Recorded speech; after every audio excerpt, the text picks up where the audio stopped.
Bonjour les amis, j'ai envie aujourd'hui de vous parler de ce qu'ils appellent les fake news et que Jean-Yves Le Gallou appelle avec un autre talent les bobards. Nous avons donc entendu à la fameuse émission où Sébastien Jalamion était présent chez Hanouna, nous avons entendu également dans la deuxième partie toute la caste reprochait aux Gilets jaunes de véhiculer des fake news et d'être conspirationnistes.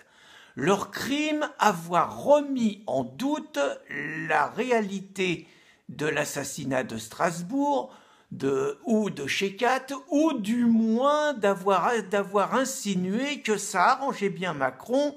Et donc, évidemment, il se voyait accusé de reprocher au président de la République d'avoir organisé le coup pour casser le mouvement des Gilets jaunes. Et les nolos et tout le monde de s'indigner de complotistes conspirationnistes. La vraie question est que c'est pas totalement illégitime. Si Macron avait été élu tout à fait normalement, ces questions-là ne se poseraient pas. Or, tout le monde sait que l'élection de Macron est quand même pour le moins curieuse quand on voit le coup d'État politico-journalistique et judiciaire dont a été victime François Fillon, que je ne regrette pas, c'est pas la question. Macron ne paraît pas très légitime pour être président de la République et donc forcément ça suscite toutes les rumeurs.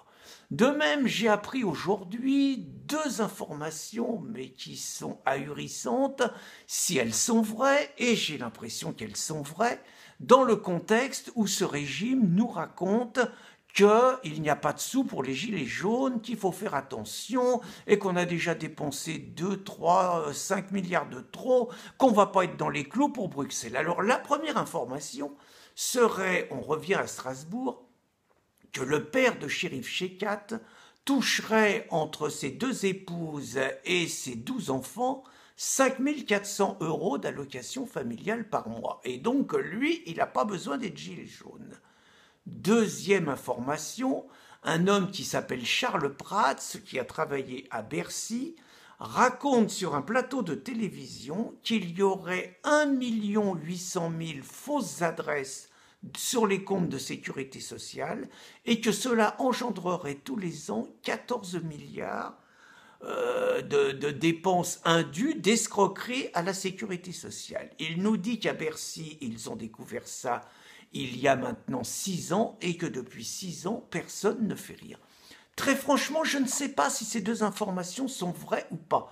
Le vrai problème est qu'elles sont crédibles et qu'on y croit tellement il y a une lâcheté de ce régime vis-à-vis des escroqueries, des étrangers, des migrants, de tout ça, tellement on consacre de l'argent à ces populations qui ne sont pas désirées en France et qu'on n'en consacre pas pendant ce temps-là aux Français, forcément toutes ces informations sont crédibles. Et c'est le vrai problème de ce régime. Enfin, dernière chose, par rapport aux donneurs de leçons et autres journaleux qui disent que la fachosphère, ce qu'ils appellent la fachosphère, et que nous appelons la réinfosphère, véhiculerait des fake news, nous ne leur arriverons jamais à la cheville quand on sait que ces gens-là, depuis des années, nous racontent premièrement que l'Union européenne est une donnée incontournable, deuxièmement que l'immigration est une chance pour la France, et troisièmement que l'islam est une religion d'amour, de tolérance et de paix. À côté d'eux, nous sommes vraiment des petits joueurs.